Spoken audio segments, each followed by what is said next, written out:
வேதாகமத்துல எந்த பகுதி இந்த நகை அணியக்கூடாது என்கிற சத்தியத்தை போதிக்கிறது? 2 இடங்களிலே இதை நாம பார்க்கிறோம். முக்கியமா 1 பேதுரு மற்றும் 1 தீமோத்தேயு. அதை நாம வாசிக்கலாம், ஒரு தெளிவு நமக்கு கிடைக்கும் என்று நம்புகிறேன். 1 தீமோத்தேயுனுடைய புஸ்தகம் 2ஆம் அதிகாரம் 9வது வசனம். ஸ்திரீகளும் மயிரை பின்னுதலினாலாவது பொன்னினாலாவது முத்துக்களினாலாவது விலையேற பெற்ற வஸ்திரத்தினாலாவது தங்களை அலங்கரியாமல், தகுதியான வஸ்திரத்தினாலும் நாணத்தினாலும் தெளிந்த புத்தியினாலும் தேவ பக்தி உள்ளவர்கள் என்று சொல்லிக் கொள்ளுகிற ஸ்திரீகளுக்கு ஏற்றபடியே நற்கிரியைகளினாலும் தங்களை அலங்கரிக்க வேண்டும். சரி, 1 பேதுரு 3ஆம் அதிகாரத்தில் அப்போஸ்தலனாகிய பேதுரு எப்படி எழுதுகிறார் பாருங்க. 3ஆம் வசனம். மயிரை பின்னி பொன் ஆபரணங்களை அணிந்து உயர்ந்த வஸ்திரங்களை உடுத்திக் கொள்ளுதலாகிய புறம்பான அலங்கரிப்பு உங்களுக்கு அலங்காரமாயிராமல், அழியாத அலங்கரிப்பா இருக்கிற சாந்தமும் அமைதலும் உள்ள ஆவியாகி இருதயத்தில் மறைந்திருக்கிற குணமே உங்களுக்கு அலங்காரமா இருக்க கிடவது. அதுவே தேவனுடைய பார்வையில் விலையேற பெற்றது. 2 பகுதியுமே கிட்டத்தட்ட ஒரே மாதிரியான கருத்தை வலியுறுத்தக்கூடிய பகுதிகள். அதிலிருந்தே ஒன்று தெளிவாய் விளங்குகிறது. பரிசுத்த ஆவியானவர் 2 பேரையும் ஏவி நமக்கு தெளிவான சத்தியத்தை கொடுத்திருக்கிறார். சரி, இந்த பகுதிகளில் நகையை பற்றி மட்டும்தான் பேசி இருக்க அப்படின்னு கேட்டா இல்ல, மற்ற 2 விஷயத்தை குறித்து இங்க வாசிக்கிறோம். ஆக நம்ம நகையை பற்றி விளக்கம் கொடுக்கும் பொழுது இதே விளக்கத்தை தான் மற்ற வசனங்களுக்கும் கொடுக்க வேண்டும். என்ன அது? இங்க நகையை பற்றி மட்டும் இல்ல, பாருங்களேன். மயிரை பின்னுதலினாலாவது, முடியை எப்படி பின்ன வேண்டும் வசனம் இருக்கு, எப்படி உடை உடுத்த வேண்டும் வசனம் இருக்கு, என்ன மாதிரியான உடை உடுத்த வேண்டும், அப்புறம் நகையை குறித்து இருக்கிறது, ஆபரணங்களை குறித்து இருக்கு. அப்ப இந்த 3ஐயுமே ஒரே மாதிரி அளவுகோல் வைத்துதான் நாம வியாக்கியானம் செய்ய வேண்டும். அப்படி இல்லைன்னா தப்பு பண்ணிடுவோம். அதனால உங்களிடத்துல நான் எதை குறித்து பேச போகிறேன் என்று சொன்னால், முதலாவது வஸ்திரத்தை குறித்து பேச போகிறேன், 2வது இந்த முடியை பின்னுதல் அதை குறித்து பேச போகிறேன், கடைசியாக நகை அணிவதை குறித்து பேச போகிறேன். சரி, வஸ்திரத்தை குறித்து 2 பகுதிகளும் என்ன சொல்லுகிறது? பேதுரு எழுதும் போது என்ன எழுதுகிறார்னா, உயர்ந்த வஸ்திரத்தினாலே உங்களை அலங்கரியாமல் என்று எழுதுகிறார். பவுல் எழுதும்போது எப்படி எழுதுகிறார்? விலையேற பெற்ற வஸ்திரத்தினாலே உங்களை அலங்கரியாமல் என்று எழுதுகிறார். அப்போ விலையேற பெற்றனா நமக்கு தெரியுது, ரொம்ப அதிகமா காசு கொடுத்து ட்ரெஸ் வாங்கி போடக்கூடியதை பற்றி பேசுகிறார். உயர்ந்த வஸ்திரம்னா என்ன சொல்லப்பட்டிருக்கு? அதுல பாத்தீங்கன்னா ஹிமேட்டியோன் அப்படிங்கிற ஒரு கிரேக்க வார்த்தை தான் அந்த உயர்ந்த அப்படிங்கிற இடத்துல பயன்படுத்தப்பட்டிருக்கிறது. அதனுடைய சரியான அர்த்தம் என்னன்னா, இந்த மேல் ஆடை என்று அர்த்தம். அந்த கோட் என்று நம்ம சொல்லுவோம் அல்லவா, உள்ள ஒரு ட்ரெஸ் இருக்கும், வெளியில மேலே ஒரு ட்ரெஸ் போடக்கூடியது. அன்றைக்கு அந்த கிரேக்கர்களுடைய காலத்திலும் ரோமர்களுடைய காலத்திலும் இது ஒரு விலையுயர்ந்த வஸ்திரமாக பார்க்கப்பட்டது. அதெல்லாம் பார்த்தீங்கன்னா உயர்ந்தவர்கள், உயர்ந்த, அதாவது மிகவும் மரியாதைக்குரிய மதிக்கப்படத்தக்கவராக இருக்கக்கூடியவர் ஒருவர் அணியக்கூடிய ஒரு உடை. அதைத்தான் பேதுரு அந்த இடத்துல சுட்டி காண்பிக்கிறார். உங்களை உயர்த்தக்கூடிய உடைகளை நீங்கள் அணியாமல் அப்படின்னு எழுதுகிறார். சரி, முதல்ல சபை உடையை குறித்ததான விஷயத்துல சரியான போதனை உடையதா இருக்கின்றனதா? ஏன்னா நகை அணியக்கூடாதுங்கிறதுல அநேக போதனைகளை நம்ம வச்சிருக்கிறோம். உடையை குறித்து என்ன போதனை வச்சிருக்கிறோம் நான் கேட்கிறேன். சரி, விலை உயர்ந்த உடையை அணியக்கூடாதுன்னு தெளிவா சொல்லப்பட்டிருக்கா இல்லையா? விலையேற பெற்ற ஆடையினாலே உங்களை அலங்கரியாமல் இருக்கா இல்லையா? இப்ப நான் கேட்கிறேன், விலையேற பெற்ற ஆடை எந்த அடிப்படையில இது விலை உயர்ந்தது, இது விலை உயர்ந்ததுன்னு எப்படி நாம நிர்ணயிக்கிறோம்? ஒரு உதாரணம் சொல்லுகிறேன். இப்ப பாத்தீங்கன்னா இந்த ஷர்ட் ஒரு 500 ரூபா வருதுன்னு வைங்க. நான் ஒரு ஷர்ட் பேண்ட் 2 சேர்ந்து எவ்வளவுக்கு எடுக்கிறேன்? ஒரு 1500 ரூபாய்க்கு எடுக்கிறேன். இன்றைக்கு நீங்க கடைக்கு போனா 1500 ரூபாய்க்கு ஒரு சட்டை ஒரு பேண்ட் எடுக்க முடியுமா, எடுக்க முடியாதா? தாராளமா எடுக்கலாம். இப்ப நான் வருடத்திற்கு ஒரு 10 ட்ரெஸ் வாங்குறேன், 2 வருஷத்துக்கு 20ன்னு வச்சுக்கலாம். இப்ப 2 வருஷத்துக்கு நான் எவ்வளவு செலவழிக்கிறேன்? 30,000 ரூபாய் செலவழிக்கிறேன் 2 வருடத்திற்கு. சரி, இதே மாதிரி ஒருவர் இருக்கிறார், என்னை போன்றே அவரும் பேச்சாளர் தான். ஆனா மேடையில பேசும் பொழுது அவர் ஒரு கோட் ஷர்ட் போட்டு பேசுறாரு. அவரும் என்னை போலவே வருடத்திற்கு ஒரு 10 ஒரு கோட் ஷூட் எடுக்கிறாருன்னு வச்சுக்கலாம். மினிமம் எவ்வளவு வரும்னு நினைக்கிறீங்க? ஒரு ஆடையை 25,000 ரூபாய் வந்துருங்க. நல்ல ஒரு மெட்டீரியலை நீங்க எடுக்கணும்னு சொன்னா இன்னைக்கு குறைஞ்சது 25,000 கம்மியா எடுக்க முடியாது. அப்ப வருடத்திற்கு அவர் ஒரு 10 ஆடை, 2 வருடத்திற்கு ஒரு 20 செட் அப்படி எடுக்கிறாருன்னு சொன்னா எவ்வளவு செலவழிக்கிறாரு தெரியுங்களா? 5 லட்சம் ரூபாய் செலவழிக்கிறார். நான் எவ்வளவு செலவழிக்கிறேன்? 30,000 ரூபாய் செலவழிக்கிறேன். அவர் எவ்வளவு செலவழிக்கிறார்? 5 லட்சம் ரூபாய் செலவழிக்கிறார். எதற்காக நான் இதை சொல்லுகிறேன்னா, நாம கோட் சூட் போடலாமா போடக்கூடாதாங்கிற டிபேட்டுக்கு இங்க நான் வரல. நாம நகையை குறித்து எந்த அளவுக்கு பேசிக்கொண்டு இருக்கிறோமோ அதே அளவுக்கு உடையை குறித்து பேசவில்லை என்று சொல்ல வருகிறேன். 5 லட்சம் ரூபாய் கொடுத்து விலையேற பெற்ற ஆடை அணியக்கூடியவர்கள் உண்டு. ஆனா அவங்க நகை அணியாதவர்களாக இருக்க வாய்ப்புண்டு. புரிஞ்சுக்கிட்டீங்களா? அதே பாத்தீங்கன்னா இன்றைக்கு 50,000 ரூபாய்க்கும் கோட் போட்டு எடுக்கிறாங்க. அதே 2 வருஷத்துல 50,000 ரூபாய்க்கு எடுத்தா எவ்வளவு ஆகுறது? 10 லட்சம் ரூபாய். ஒரு வீடே வாங்கிடலாம். 2 வருஷத்துல ஒரு வீடு வாங்கக்கூடிய அளவுக்கான தொகையை வெறும் உடைக்காக மட்டுமே பயன்படுத்தி கொண்டிருக்கக்கூடியவங்க இருக்கிறாங்களா இல்லையா? நாம என்ன சொல்ல போகிறோம்? நகையை குறித்து பேசி கொண்டிருக்கிறோம், உடையை பேசாமல் விட்டு இருக்கிறோம். கர்த்தர் கணக்கு கேட்டாருன்னா எல்லா விஷயத்திலையும் கணக்கு கேட்பார். அப்ப விலையுயர்ந்த உடையை அணியக்கூடாதா? இதுல நான் ஒரு விலையை நான் நிர்ணயிக்க விரும்பலைங்க. அது உங்கள் கரத்துல விட்டு விடுகிறேன். ஒருவேளை நீங்க நல்ல சம்பாத்தியத்துல இருக்கிறீங்களா, நோ ப்ராப்ளம். ஆனா நிறைய பேர் என்ன செய்யறாங்கன்னா தங்களுடைய சம்பாத்தியத்துக்கு மீறி உடைகளை அதிகமான விலையில வாங்கி கடன் பிரச்சனையிலும் சிக்கி கொண்டிருக்கிறாங்க. ஏன் ஊழியர்களையே நான் எடுத்துக்கொள்ளுவேன். ஊழியர்களே, நீங்கள் முழுவதுமாக உங்களுடைய வாழ்க்கையின் தேவைகளை விசுவாசிகளை நம்பி இருப்பீர்கள் என்று சொன்னால் நீங்க விலை உயர்ந்த ஆடை போடுவதற்கு உரிமையற்றவர்கள். அடித்து சொல்லுவேன். ஏன் சொல்லுகிறேன் தெரியுங்களா? உங்களிடத்துல ஒருத்தர் பாத்தீங்கன்னா சைக்கிள்ல போகக்கூடியவரா இருப்பார். வருஷத்துக்கே 1 ட்ரெஸ் 2 ட்ரெஸ் எடுக்கிறதே பெரிய விஷயமா இருக்கும். அவரிடத்துல நாம காணிக்கையை வாங்கி வருடத்திற்கு 5 லட்சம் ரூபாய்க்கு நான் என்னுடைய உடையை மட்டுமே நான் போட்டுக்கொண்டு இருக்கிறேன்னு, இது எந்த விதத்துல நியாயம் என்று கேட்கிறேன். முதல்ல உடையிலிருந்து ஆரம்பிங்க. இந்த இடத்துல உடைங்கிறதோடு மற்ற விஷயங்கள் அடங்கும். வாட்ச் இருக்கு, 1000 ரூபாய்க்கும் வாட்ச் கட்டலாம். 50,000 ரூபாய் 1 லட்சம் ரூபாய்க்கும் வாட்ச் கட்டலாமா? நகை போடக்கூடாது என்று சொல்லக்கூடியவங்க 1 லட்சம் ரூபாய்க்கு வாட்ச் மட்டும் எப்படி அணிய முடிகிறது? How it is possible? யோசிங்க. வீடை எடுத்துக்கொள்ளுங்க. 2 பேர் தான் இருக்கிறாங்க, ஹஸ்பண்ட் அண்ட் ஒய்ஃப் 2 பேர் தான். ஆனால் கிட்டத்தட்ட 2 கோடி ரூபாய்க்கு வீடு கட்டுறாங்க. அந்த வீட்டுல 15 பேர் 30 பேர் குடியிருக்கலாம். அந்த அளவுக்கு பெரிய பங்களாவாக அவர்கள் குடியிருந்து கொண்டு இருக்கிறாங்க. ஆனா நகை போட மாட்டாங்க. நான் கேட்கிறேன், இது எந்த அடிப்படையில நியாயம் என்று கேட்கிறேன்.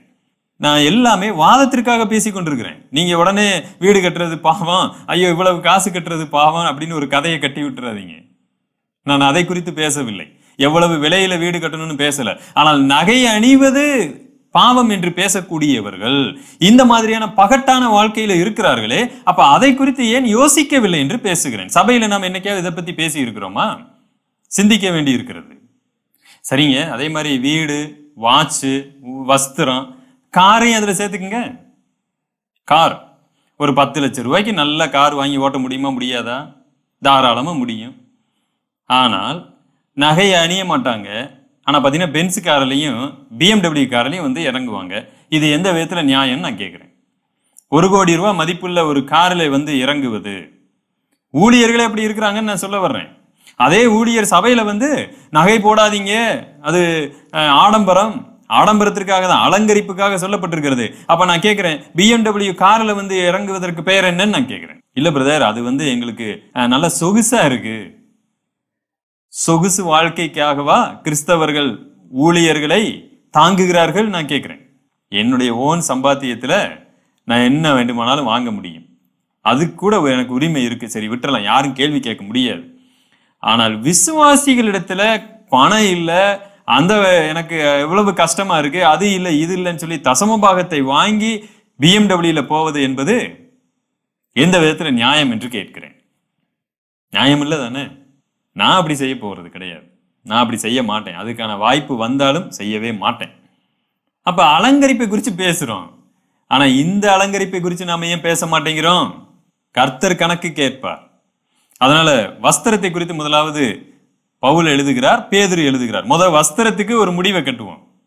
நம்பர் 2, முடியை பின்னுவதை குறித்து எழுதுகிறார். நகை போடுறது இருக்கட்டுங்க. இப்ப இந்த வசனத்துக்கு நீங்க என்ன விளக்கம் கொடுப்பீங்க? மயிரை பின்னுதலினால் ஆவது.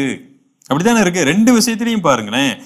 பவுல என்ன எழுதுறார் 9வது வசனத்துல? ஸ்திரீகள் மயிரை பின்னுதலினால் ஆவது, பொன்னினால் ஆவது, முத்துக்களினால் ஆவது, விலையேற பெற்ற வஸ்திரத்தினால் ஆவது தங்களை அலங்கரியாமல். அதேதான் பேதுருவும் எழுதுகிறார். பாருங்க, மயிரை பின்னி பொன் ஆபரணங்களை அணிந்து உயர்ந்த வஸ்திரங்களை உடுத்திக் கொள்ளுதலாகிய புறம்பான அலங்கரிப்பு உங்களுக்கு அலங்காரமா இராமல்.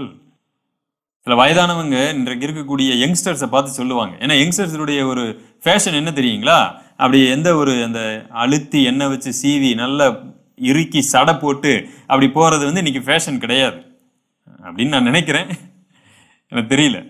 அப்படிதான் இருக்கும். ஆமா, அப்படியே நல்லா ஃப்ரீ ஹேர் விட்டுட்டு அப்படி நல்லா அப்படியே ஸ்கூட்டில அப்படியே அழகா போறாங்க பாத்தீங்களா? பெரியவங்க பார்த்துட்டு என்ன தெரியுமா சொல்லுவாங்க? பாரு, முடிய பின்னி இருக்கிறாளான்னு பாரு, என்ன தேய்ச்சிருக்காளான்னு பாரு, இப்படி போறா பாரு. சொல்லுவாங்களா சொல்ல மாட்டாங்களா? சொல்லுவாங்க. ஏன்னா இந்த மாதிரி மயிரை இழுத்து அழகா பின்னி போவது ஒரு குடும்ப பெண்ணுக்கு அழகுன்னு ஒரு தோற்றத்தை இன்றைக்கு நம்ம ஊர்ல அதை நம்பிக்கிட்டு இருக்கிறாங்க.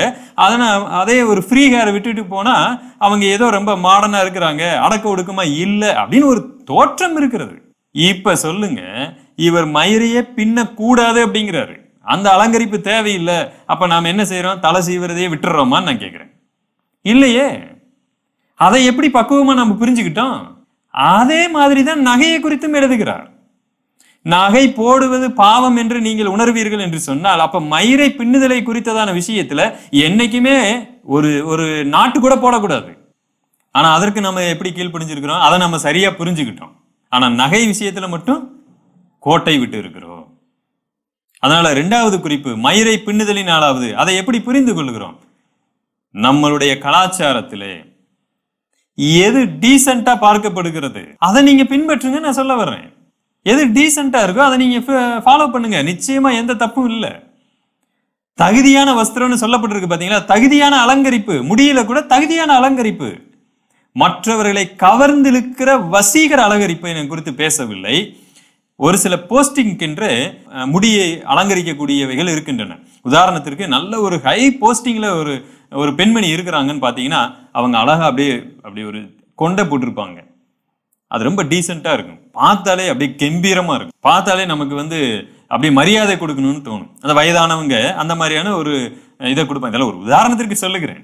மற்றவர்களுக்கு முன்பதாக எது பார்க்க டீசென்ட்டா இருக்கும், நாம அதை என்ன பண்ணலாம்? தாராளமா பின்பற்றலாம். இதுல ஒரு சட்டத்தை உருவாக்கி இந்த பாருங்க மயிரையே பின்னக்கூடாதுன்னு பவுல் சொல்லிட்டாருன்னு சொல்ல முடியுமா? இன்னைக்கு அப்படி நீங்க நடக்கிறீங்களான்னு நான் கேட்கிறேன். இல்லையே.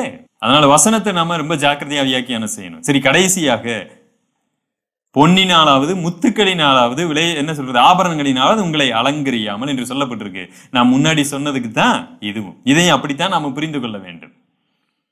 இன்றைக்கு மேலை நாடுகளிலே ஒரு ஃபேஷன் நிலவுகிறது. என்ன தெரியுங்களா? எந்த நகையுமே போடக்கூடாது. அதுதான் ஃபேஷன். எந்த நகையும் காதுல எதுவுமே போடாமல் இருந்தா அது ஒரு ஃபேஷன். இப்ப சொல்றேன், அந்த மாதிரி வரக்கூடியவங்க ஒரு ஃபேஷனுக்காக அப்படி வர்றாங்க. உடனே அவங்க கர்த்தருக்கு பயந்து அப்படியே தங்களை அலங்கரிக்காம வந்துட்டாங்கன்னு அர்த்தமா? நோவே. டீசென்ட்டா என்ன செய்யுங்க? சின்ன சின்ன ஆபரணங்கள் போடுவதில் என்னை பொறுத்த வரைக்கும் தவறாக நான் பார்ப்பதில்லை. அது உங்களை மரியாதைக்குரியவர்களாய் காண்பிக்க வேண்டும். எது உங்களை மரியாதைக்குரியவர்களாய் காண்பிக்குதோ அந்த வஸ்திரத்தை, அந்த முடி அலங்காரத்தை, அந்த ஆபரணத்தை நீங்க என்ன செய்யலாம்? தாராளமாக அணிந்து கொள்ளலாம். நகை போடக்கூடாது, அது பாவம் என்று போதிக்கிறவர்கள் நிறைய இடங்களிலே விலையுயர்ந்த வஸ்திரத்தினாலாவதும் விலையேற பெற்ற வீடுகள், வாட்ச், வீட்டுல நிறைய நகையை வாங்கி குமிச்சு வச்சிருக்குது எல்லாம் இருக்கு. இன்னும் சில இடங்கள்ல பாத்தீங்கன்னா நகையே போடக்கூடாதுன்னு சொல்லுவாங்க, ஆனா டவுரி நகையா வாங்கிக்குவாங்க. எதுக்குன்னு நமக்கு தெரியல. இந்த மாதிரி நிறைய மாய்மாலங்களும் நடக்கிறது. ஆக நகையை போட்டு அலங்கரிக்கக்கூடிய விஷயத்துல கர்த்தர் நமக்கு சுதந்திரத்தை கொடுத்திருக்கிறார், ஞானத்தை கொடுத்திருக்கிறார். மரியாதைக்குரிய அடிப்படையில உங்களை எப்படி வேண்டுமானாலும் என்ன செய்யுங்க, அலங்கரித்துக் கொள்ளுங்கள். அது மரியாதையை கொடுக்கக்கூடியதா இருக்க வேண்டும். அது எதுவா இருந்தாலும் சரி. அதனால யாரும் இனி உங்களை குறித்து ஒரு சட்ட ரீதியாக ஐயோ ஒரு செயினை போட்டுட்டியா அவ்வளவுதான் பாவம் அப்படி சொன்னா சொல்லுங்க. அப்படியா, நீங்க ஒரு சின்ன ரப்பர் பேண்ட் போட்டு முடிய பின்னிட்டீங்க, அது மிகப்பெரிய பாவம் சொல்லலாமா சொல்லக்கூடாதா? ஆக நம்ம வசனத்தை எப்படி வியாக்கியானம் செய்ய வேண்டும் என்று நாம் அறிந்திருக்க வேண்டும். அப்ப இதுல உங்களுக்கு ஒரு தெளிவான முடிவு கிடைக்கும் என்று நம்புகிறேன். தகுதியான மரியாதைக்குரிய அலங்கரிப்பை வேதம் என்றைக்குமே தடை செய்வதில்லை.